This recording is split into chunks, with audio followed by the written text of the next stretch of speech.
Welcome back students. अब हम लोग सॉल्व करेंगे क्वेश्चन नंबर 39 से।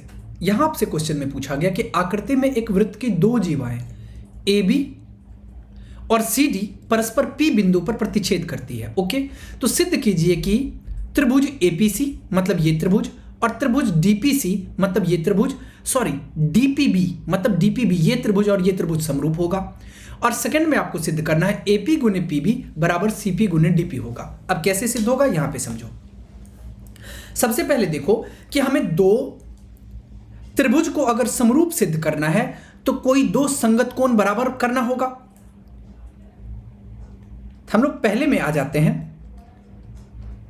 त्रिभुज एपीसी और त्रिभुज डीपीबी में। यहां पे देखो कि एंगल एपीसी मतलब इस एंगल की बात कर रहे हैं और इसके लिए एंगल डीपीबी इस एंगल की बात। ये दोनों क्या है? वर्टिकली अपोजिट एंगल, और हिंदी में इसको शीर्षाभिमुख कोण कहा जाता है। एंगल डीपीबी ये आ गया आपको शीर्षाभिमुख कोण।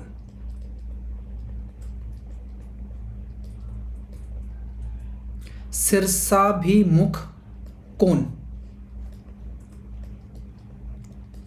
अब यहां पे देखो CAP मतलब इसका ये एंगल, BDP इसका ये एंगल और ये एंगल इक्वल हो जाएगा, क्योंकि आपको पता है कि एक वृत्तखंड का कोण समान होता है। एंगल CAP बराबर हो जाएगा एंगल BDP के एक वृत्तखंड का कोण।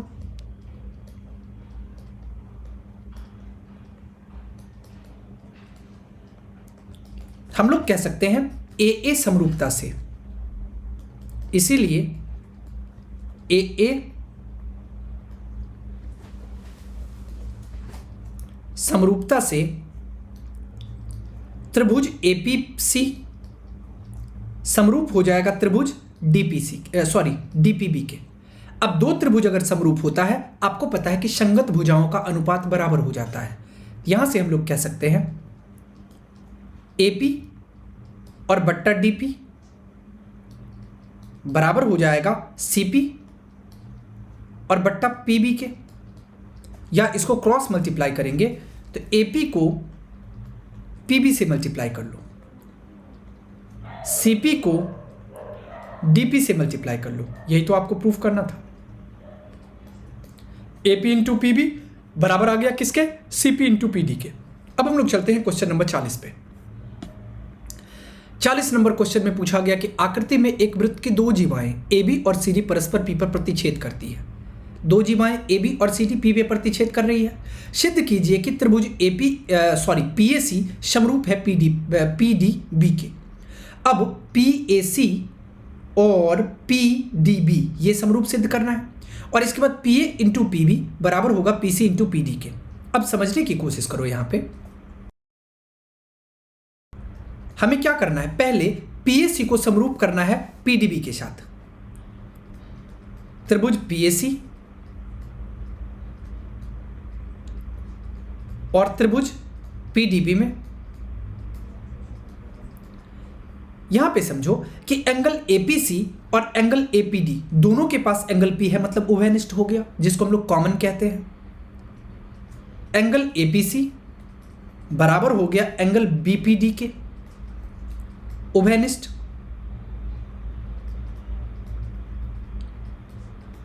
No problem. इसके बाद देखो कि PAC एंगल और इसका PDB एंगल बराबर हो जाएगा। क्यों? क्योंकि आपको यह पता है यहां पे एंगल, पहले तो आप PAC को बराबर कर लो एंगल PDB के साथ। अब रीजन में आप लिख लो कि एंगल BAC बराबर हो जाएगा 180 माइनस एंगल PAC के, और यहां से और हम लोग कह सकते हैं कि एंगल PDB ये बराबर हो जाएगा किसके? एंगल CDB के, या इसको आप कह सकते हो 180 माइनस एंगल BAC के, या इसको हम लोग कह सकते हैं 180 माइनस एंगल PAC, या आप इसको कह सकते हो एंगल PAC। क्योंकि ये और ये तो कट जाएगा और माइनस माइनस प्लस हो जाएगा। हम लोग कह सकते हैं इसीलिए ए समरूपता कसौटी से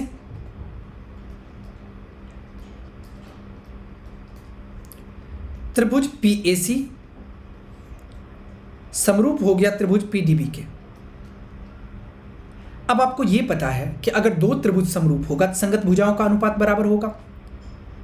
हम लोग यहां से कह सकते हैं PA बट्टा PD बराबर हो जाएगा PC बट्टा PB के, या इसको क्रॉस मल्टीप्लाई करेंगे तो PA गुने PB बराबर हो जाएगा PC गुने PD के। प्रूव हो गया। ओके, अब हम लोग चलते हैं क्वेश्चन नंबर 41 पे। 41 नंबर क्वेश्चन में पूछा गया एक समबाहु त्रिभुज की परिमिति 30 सेंटीमीटर है, इसका क्षेत्रफल क्या होगा। अब आपको यह पता है कि समबाहु त्रिभुज का परिमिति का है या परिमाप का है। फॉर्मूला क्या होता है, 3 गुने भुजा। समबाहु त्रिभुज की परिमिति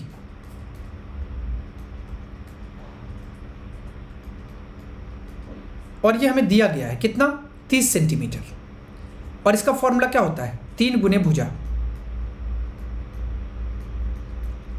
बराबर आ गया किसके, 30 सेंटीमीटर के। तो भुजा किसके बराबर आ जाएगा, तो भुजा आ जाएगा 30 बट्टा 3 सेंटीमीटर के। यहां से कितना आ गया, 10 सेंटीमीटर आ गया। हमें क्वेश्चन में क्या पूछा गया, क्षेत्रफल। अब डायरेक्ट क्षेत्रफल का फॉर्मूला आप अप्लाई कर लोगे, √3/4a² होता है। समबाहु त्रिभुज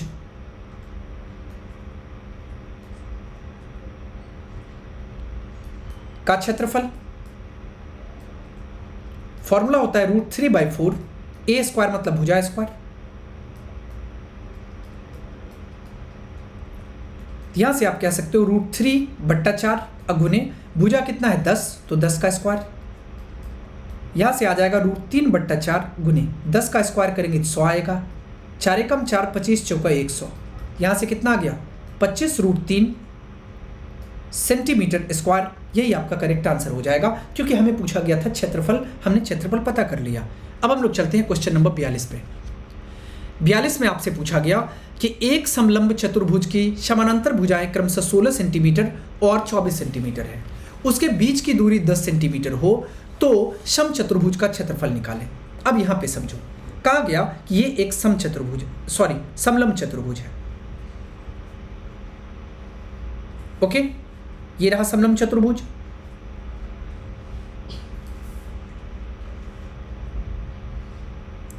अब इसका आप नाम रख लो A, B, C और D।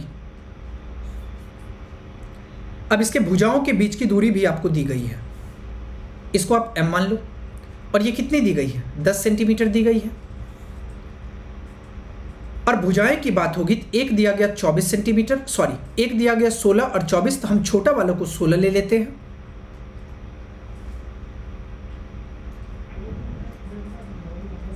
और इसको मान लेते हैं 24 सेंटीमीटर। ओके, अब समलंब चतुर्भुज का क्षेत्रफल निकालो।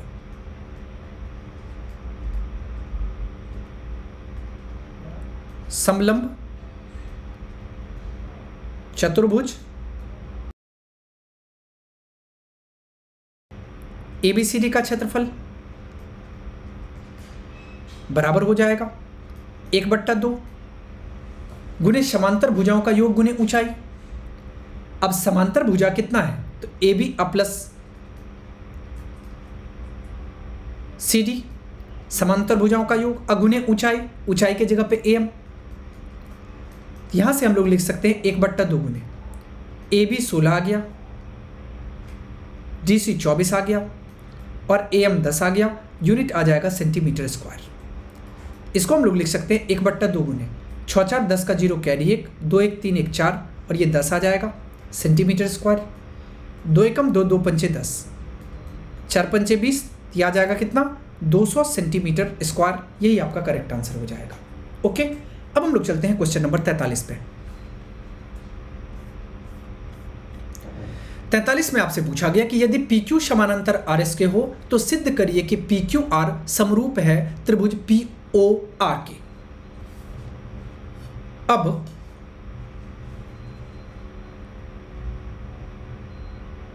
पी क्यू आर एस के समानांतर है। सपोज करो कि ये पी क्यू रहा और ये आर एस रहा, ये दोनों समान है। अब दो त्रिभुज बन रहा है, इससे इसको मिला लो और इससे इसको मिला लो। अब मान लो ये दोनों एक दूसरे को O पे प्रतिच्छेद कर रहा है, यहां तक कोई समस्या नहीं है। अब आपको दो त्रिभुज बनता हुआ दिखाई पड़ रहा है, एक कौन सा? त्रिभुज POQ और दूसरा कौन सा? SOR। अब समझो, त्रिभुज POQ और त्रिभुज SOR में। अब एक चीज देखो कि इसका एंगल O और इसका एंगल O दोनों बराबर है, क्योंकि वर्टिकली अपोजिट एंगल है, जिसको हम लोग एकांतर कोण कहते हैं। यहां से हम लोग क्या, सॉरी, वर्टिकली अपोजिट एंगल, इसको हम लोग एकांतर कोण नहीं, इसको हम लोग शीर्षाभिमुख कोण कहते हैं। ये आ जाएगा आपको शीर्षाभिमुख कोण। तो एंगल POQ बराबर हो जाएगा एंगल SOR के, शीर्षाभिमुख कोण।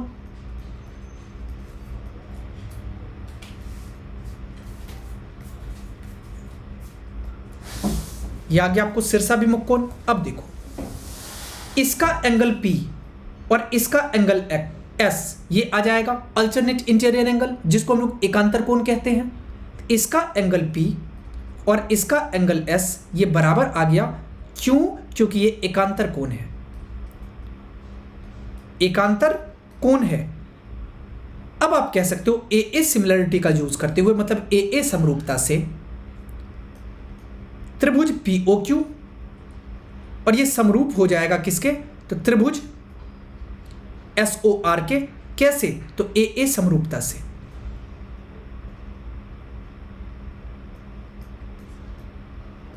और यही तो आपको प्रूफ करना था कि POQ समरूप होना चाहिए SOR के, ये प्रूव हो गया। बातें समझ में आ गई?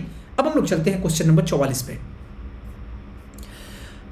यहां पे आपसे पूछा गया कि दिए गए चित्र में AC लंब है BD पे। यहां पे आपको AC लंब दिखाई पड़ रहा, लंब नहीं दिया गया, लेकिन सपोज करो कि यहां पे टोटल एंगल 90 डिग्री का बन रहा होगा। और कहा गया कि CE लंब है AD पे। CE लंब है अगर AD पे, यहां पे भी 90 डिग्री का एंगल बन रहा होगा, कोई दिक्कत नहीं है। तो सिद्ध करना है कि AC स्क्वायर बराबर DA इंटू AE होगा, DA इंटू AE होगा। ओके, अब हम लोग इसको सिद्ध कर लेते हैं। यहां पे देखो हमें क्या दिया है, हमें दिया है कि AC लंब है BD पे और CE लंब है AD पे। तो सिद्ध करना है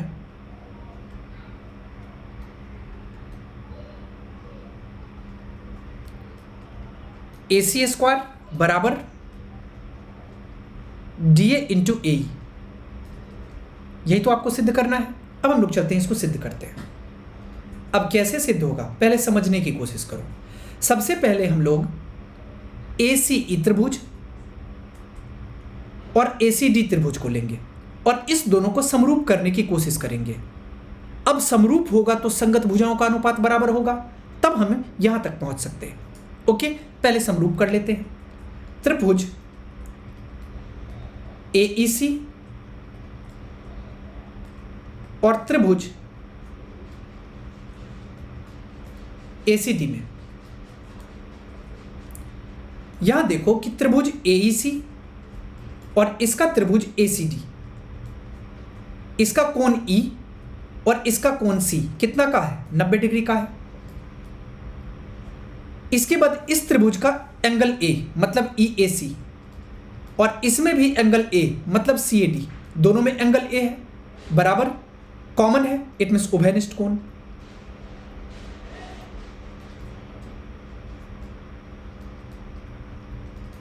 अब देखो कि दो कोण आपको समान दिखाई कर पड़ रहा है, तो मतलब ए समरूपता का इस्तेमाल किया जा सकता है।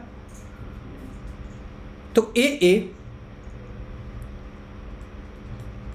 समरूपता से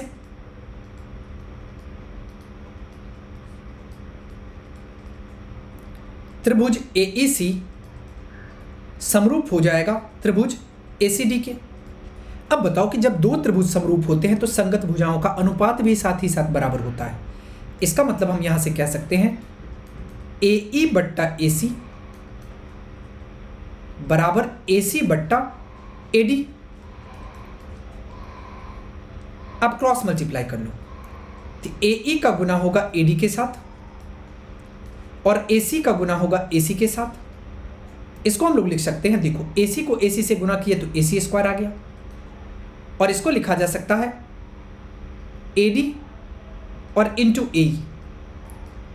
और हमें क्या प्रूफ करना है कि AC स्क्वायर बराबर हो जाएगा DA इंटू AE के, तो इसको DA भी तो कह सकते हैं, DA इंटू AE। यहां से आपको आ जाएगा AC स्क्वायर बराबर DA इंटू AE, प्रूफ हो गया, कोई दिक्कत नहीं। अब हम लोग चलते हैं अगले क्वेश्चन की ओर। अगला क्वेश्चन में आपको कहा गया कि त्रिभुज ABC और DEF समरूप है तथा इसके क्षेत्रफल क्रमशः 9 सेंटीमीटर स्क्वायर तथा 64 सेंटीमीटर स्क्वायर है। यदि DE 5.1 सेंटीमीटर है तो AB पता करो। अब आपको यह पता होगा प्रमेय से कि दो समरूप त्रिभुज का क्षेत्रफल का अनुपात बराबर होता है उसके संगत भुजाओं के वर्गों के अनुपात का, पता है। अब उसी का यूज कर लेते हैं। हमें यह पता है कि ABC और DEF समरूप है। हमें यह पता है कि त्रिभुज ABC ये समरूप है त्रिभुज DEF के। अगर समरूप है तो संगत भुजाओं, यहां पे इसके क्षेत्रफल का अनुपात संगत भुजाओं के वर्गों के अनुपात के बराबर होगा। इसका मतलब एरिया ऑफ ट्रायंगल ABC। अब बच्चा एरिया ऑफ ट्रायंगल DEF ये बराबर हो जाएगा AB स्क्वायर। इसका भुजा AB है, इसका भुजा क्या आ जाएगा, D आ जाएगा, तो D का स्क्वायर। अब देखो ABC का क्षेत्रफल आपको 9 दिया गया है, DEF का क्षेत्रफल आपको 64 दिया गया, और ये बराबर हो जाएगा AB का स्क्वायर और बट्टा D का स्क्वायर। कहने का मतलब D के जगह पे कितना जाएगा, 5.1, तो 5.1 का स्क्वायर। अब इसको हम लोग ऐसे लिख सकते हैं √9/64। ये इस तरफ कितना आ जाएगा, AB बट्टा 5.1 आ जाएगा, क्योंकि इस तरफ स्क्वायर को इस तरफ किए तो रूट आ गया। अब यहाँ पे देखो कि 3 का स्क्वायर करने पे 9 आता है और 8 का स्क्वायर करने पे 64 आता है। इसको आप 3/8 कह सकते हो, और ये आ जाएगा AB अब बट्टा 5.1 के। तो इसको हम लोग ऐसे भी तो लिख सकते हैं 3 गुने 5.1 और बट्टा 8 बराबर हो जाएगा AB के।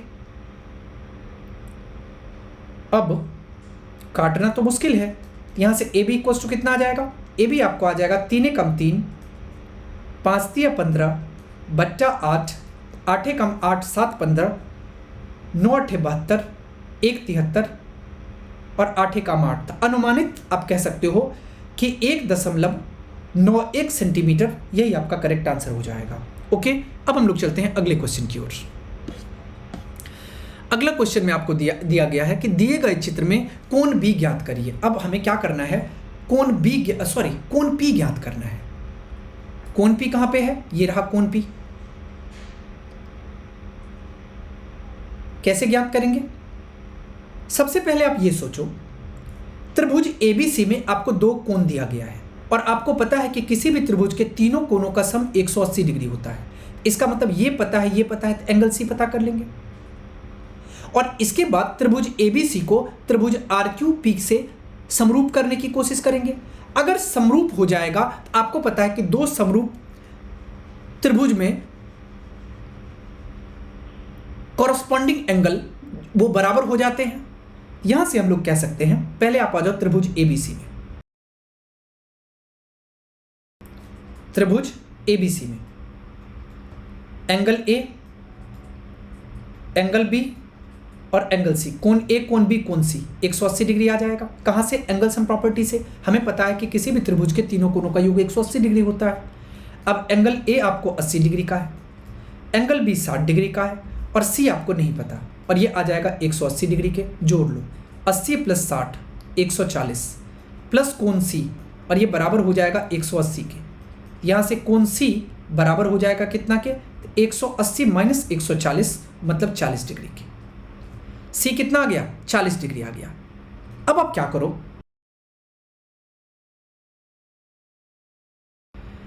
ये पता है हमें कि ये और ये दोनों त्रिभुज आपस में समरूप है, चूंकि त्रिभुज ABC समरूप है किसके, त्रिभुज RQP के।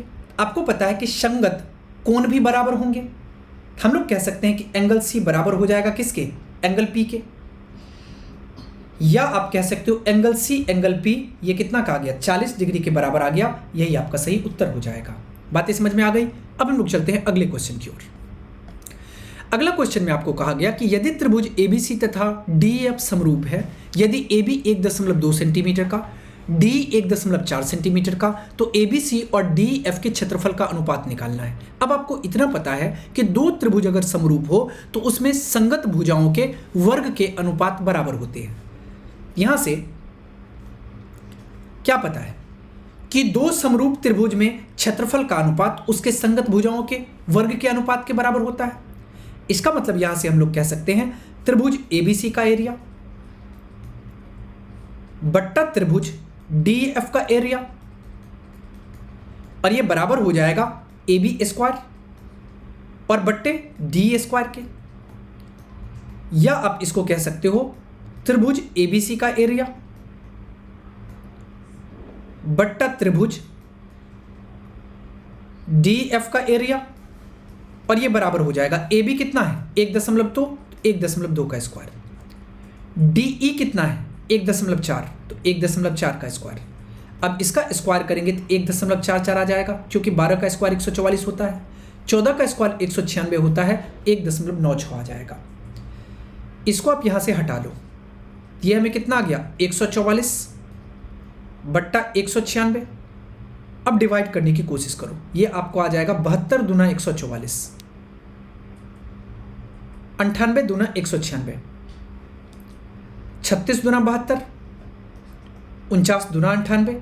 यहां से कितना आ गया, ये आपको 36/49 आ गया, और यही आपको ABC और DEF त्रिभुज का क्षेत्रफल का अनुपात रहा। अब हम लोग चलते हैं क्वेश्चन नंबर 48 पे।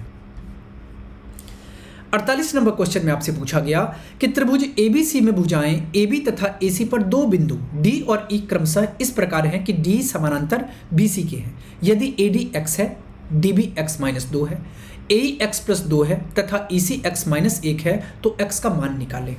अब बातें समझ में आई या ना आई पता नहीं, पहले इसको फिगर के थ्रू समझो। हमें क्या कहा गया कि ABC कोई त्रिभुज है, पहले हम ABC एक त्रिभुज बना लेते हैं। A रहा, इसको B मान लो और इसको C मान लो। आगे क्या कहा गया कि त्रिभुज ABC में भुजाओं AB तथा AC पर दो बिंदु D और E। अब AB पे क्या है, D है, और AC पे क्या है, E है। क्या कहा गया कि इस प्रकार है कि D समानांतर BC के है, मतलब ये और ये समानांतर है। AD अगर x का है, ये x है, DB x-2 है, x-2 है, AE x+2 है, x+2 आ गया, और EC अगर x-1 है, x-1 आ गया, तो x आपको निकालना है। अब थेल्स पर में आपको यह पता है कि किसी भी त्रिभुज में अगर तीसरी भुजा के समानांतर कोई रेखा खींची जाए और ये आपको पता है कि ये मध्य बिंदु है, तो इसका मतलब थेल्स प्रमेय से हम लोग कह सकते हैं AD बट्टा DB बराबर AE बट्टा EC हो जाएगा। तो थेल्स प्रमेय से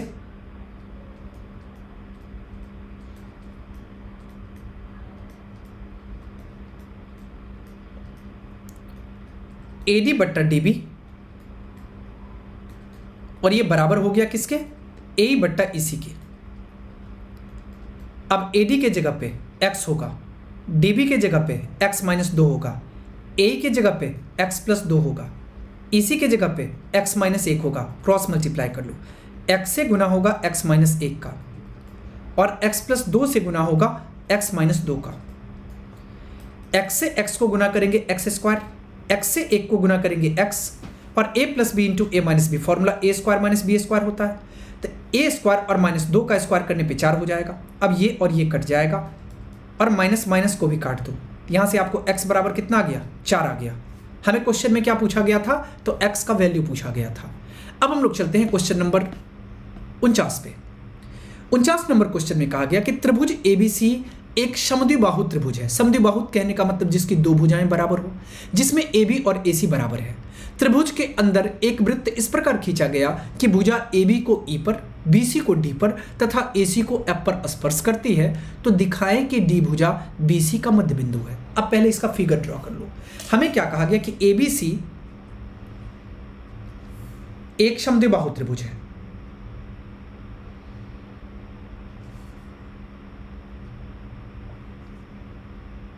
हम लोग मान लेते हैं A, B और C ये एक समद्विबाहु त्रिभुज है। अब क्वेश्चन में क्या कहा गया, जिसमें AB और AC बराबर है, मतलब ये भुजा और ये भुजा बराबर है। अब त्रिभुज के अंदर एक वृत्त खींचा गया। हम लोग मान लेते हैं कि त्रिभुज के अंदर जो है ये एक वृत्त खींचा गया है।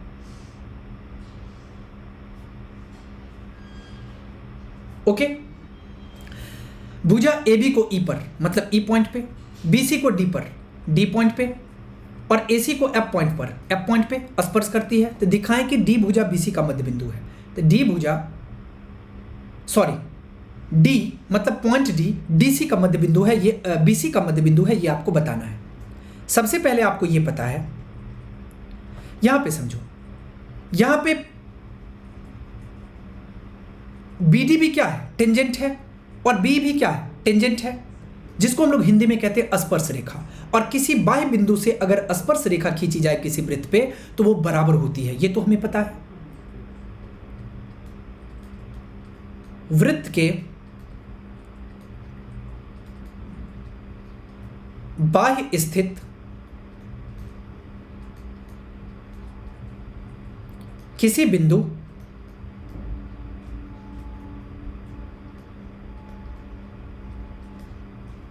से वृत्त पर खींची गई स्पर्श रेखाएं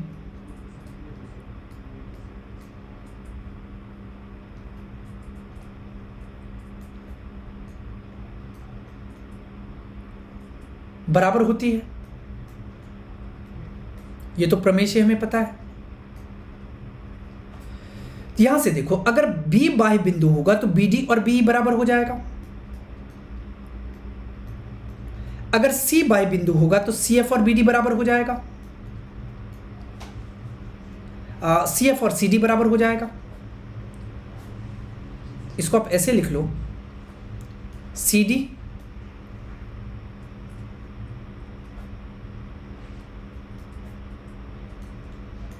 और CF बराबर हो गया। अगर A बाह्य बिंदु होगा तो AE और AF बराबर हो जाएगा। अब आपको इतना पता है क्वेश्चन में कि हमें AB और AC बराबर दे रखा है, तो AB बराबर AC ये दिया है।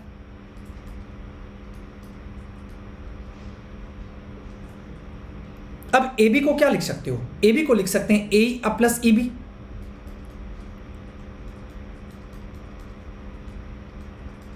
और AC को क्या लिख सकते हो, AF प्लस CF।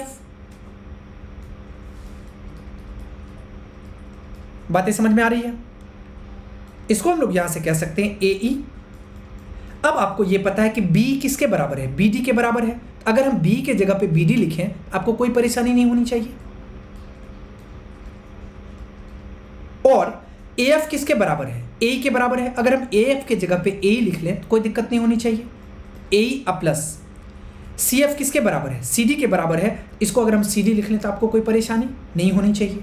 अब देखो कि AE में जब BD ऐड होगा, AE और BD, अब ऐड तो नहीं कर सकते क्योंकि इस तरफ का AE और B इस तरफ का, हाँ, लेकिन हम AE और AE को कैंसिल जरूर कर सकते हैं क्योंकि दोनों तरफ है। यहां से आपको क्या मिल गया, तो BD और CD बराबर मिल गया। और BD और CD अगर बराबर हो जाए, ये बिल्कुल क्लियर होगा कि D जो होगा वो मध्य बिंदु हो जाएगा भुजा BC का। हम लोग कह सकते हैं अतः डी भुजा BC का मध्य बिंदु है। बातें समझ में आ रही है?